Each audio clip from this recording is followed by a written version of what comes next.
Hello student, standard 11 English medium, chapter number 7। Last lecture में हमने बात की थी वीआई एडिटर के अंदर विम एडिटर जो है हमारा, उसके अंदर फाइल कैसे बनाते हैं और फाइल बनाने के बाद उसको सेव कैसे करते हैं।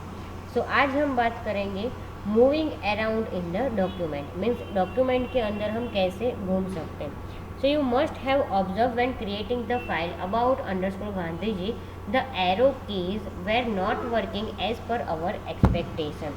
मीन्स जब हम फाइल बनाते थे और उसके अंदर जब आप गांधी जी वाली जो फाइल थी उसके अंदर अगर आप एक जगह से दूसरी जगह जाने के लिए कर्सर आप मूवमेंट कर रहे थे, जैसे आपके कीबोर्ड के अंदर 4 की होती है, left right up and down. ये जो एरो की होती है वो एरो की को यूज़ करके अगर आप माई गांधी जी अबाउट गांधी जी वाली जो फाइल है उसके अंदर आप कहीं पे भी जाना चाहोगे तो नहीं जा पाओगे। ठीक है, so normally the arrow keys are use to move the cursor in up down left and right direction. Means arrow key का यूज़ क्या होता है, आपका जो कर्सर होता है वो left right up and down direction में घूमता रहता है। लेकिन जब आप इंसर्ट मोड के अंदर होते हैं, ठीक है, सो आप जो फाइल के अंदर होते हैं गांधी जी वाली या कोई भी आप जो भी विम एडिटर की फाइल होती है, तो उसके अंदर आप टाइपिंग जब करते होते हो तब आप ये जो एरो की है उसका यूज़ नहीं कर सकते।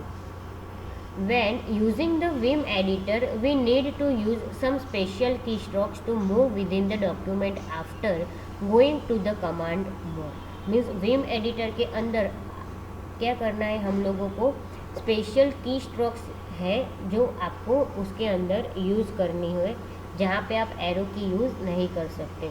So once in command mode we can also use the arrow keys to move within the document. Means जब हम कमांड मोड के अंदर होंगे तब एरो कीज के यूज़ थ्रू आप क्या कर सकते हो, डॉक्यूमेंट में ऐसे घूम सकते हो। ठीक है, लेकिन की स्ट्रोक को कैसे यूज़ करने वो हम देखेंगे यहाँ पे।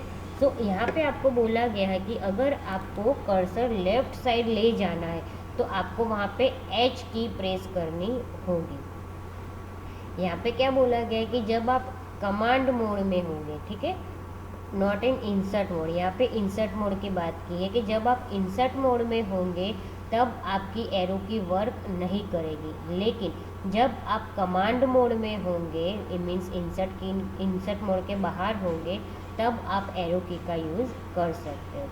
सो फर्स्ट जब हम लोग इंसर्ट मोड में होते हैं तब अगर हमको कर्सर लेफ़्ट साइड लेके जाना है तो हमको प्रेस करना पड़ेगा एच। अगर कर्सर को राइट साइड लेके जाना है तो यहाँ पे एल प्रेस करना होगा।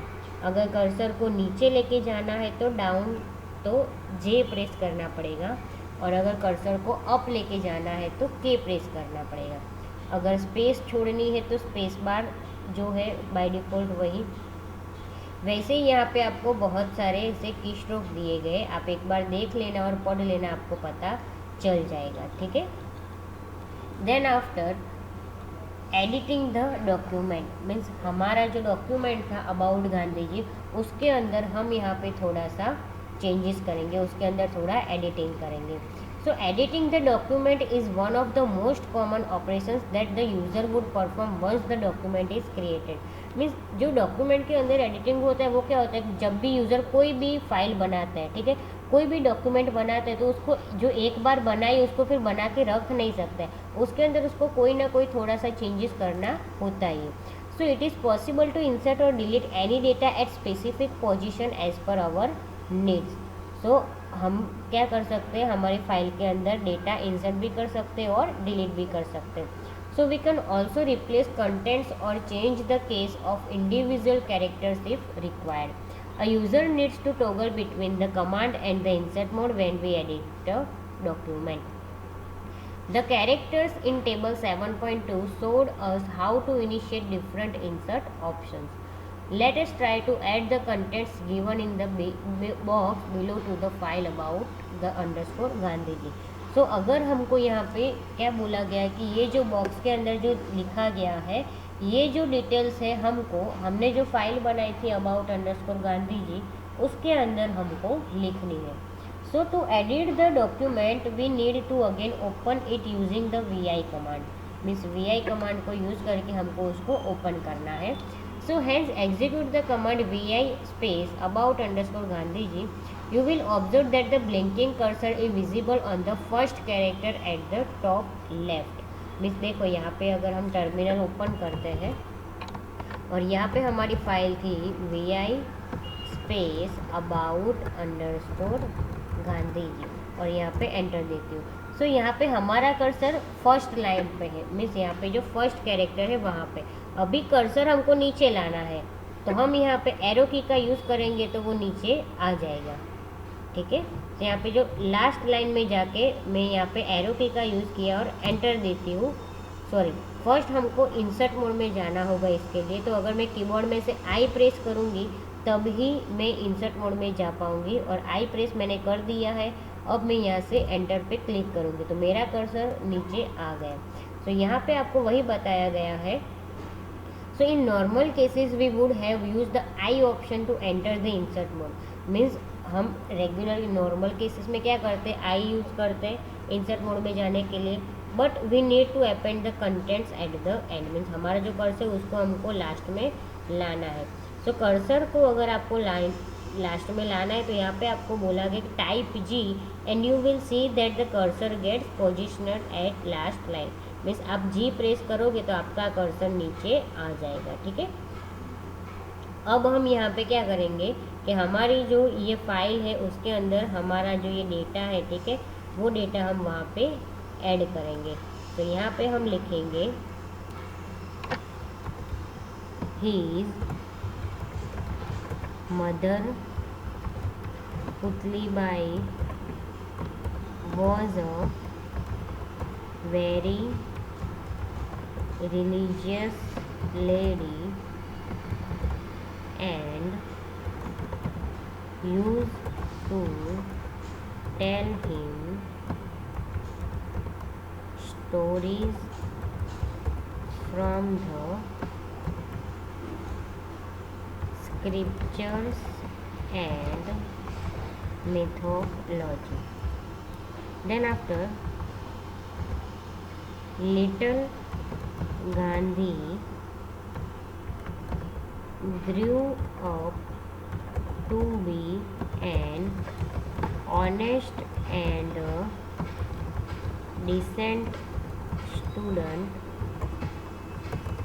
At the age of 13, he was married to Kasturba. So ये हमारी फाइल यहाँ पे कंप्लीट हो गई कि जो ऐड करना था वो 4 लाइन हमने यहाँ पे ऐड कर दी। तो अब ऐड करने के बाद जो हमने लास्ट फाइल में जो बनाया था, ठीक है, कि फाइल को अगर हमको लास्ट में लाना है तो कीबोर्ड के अंदर से एस्केप की प्रेस करके कॉलन प्रेस करना है। कॉलन प्रेस करोगे तो आपका कर्सर यहाँ पे नीचे आ जाएगा लास्ट लाइन मोड में। सो यहाँ पे हमारा इंसर्ट मोड ख़त्म हो गया है और हम आ गए हैं लास्ट लाइन मोड पे। सो लास्ट लाइन मोड पे हमको यहाँ पे लिखना है W एंड Q। W लिखेंगे तो उसका मतलब क्या होगा, हमने जो ये लिखा है वो सेव हो जाएगा और हमारी फाइल क्विट हो जाएगी, ठीक है। सो यहाँ पे W लिख के मैं एंटर देती हूँ। सो फाइल यहाँ पे बंद हो गई। अब यहाँ पे हम देखते हैं अबाउट अंडरस्कोर गांधी जी, जो कैट कमांड का यूज़ करके हम करेंगे, ठीक है। सो देखो यहाँ पे आपको बताया गया है कि कैसे पूरा लिखा हुआ है, ठीक है। सो फर्स्ट हमने यही 2 लाइन लिखी थी और अभी हमने ये 4 लाइन लिखी है तो वो उसके अंदर ऐड हो गई है, ठीक है। सो यहाँ पे आपको बोला गया है कि ऐसे we may use the command shown in table point 7.5 perform various editing operation on any document.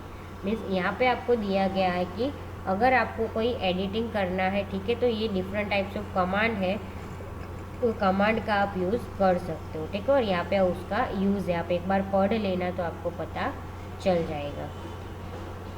In addition the commands given in table 7.5 the Vim editor also allow us to copy text from our file into temporary buffers and vice versa. Each buffer acts like temporary memory, more commonly known as clipboard, and table 7.6 lists some of the commands that are used for capturing and pasting data. Means अगर यहाँ पे आपको कोई command capture करना है और उसको paste करना है, यानी कॉपी, कोई ऐसी सिंगल लाइन कॉपी करनी है या बहुत सारी लाइन कॉपी करनी है और फिर उसको पेस्ट करना है, तो आप यहाँ पे कमांड दिए गए आपको, तो वो कमांड आप यहाँ पे यूज़ कर सकते हैं। तो फर्स्ट कमांड है डबल वाई। अगर डबल वाई आप यहाँ पे यूज़ करते हो तो उसका यूज़ क्या होगा कि copy a single line into the buffer. Means वहाँ पे जो कर्सर जहाँ पे होगा वो जो मेन उसकी लाइन होगी वो कर्सर वाली लाइन कॉपी हो जाएगी। फिर अगर उसको उससे ज़्यादा आपको लाइन कॉपी करनी है तो capital N and double Y. So वो क्या करेगा, N lines from current cursor position into the buffer. Means buffer के अंदर से आपका कर्सर जहाँ पे है उससे एन नंबर तक आपकी जो लाइन्स है वो लाइन्स वहाँ पे कॉपी हो जाएगी।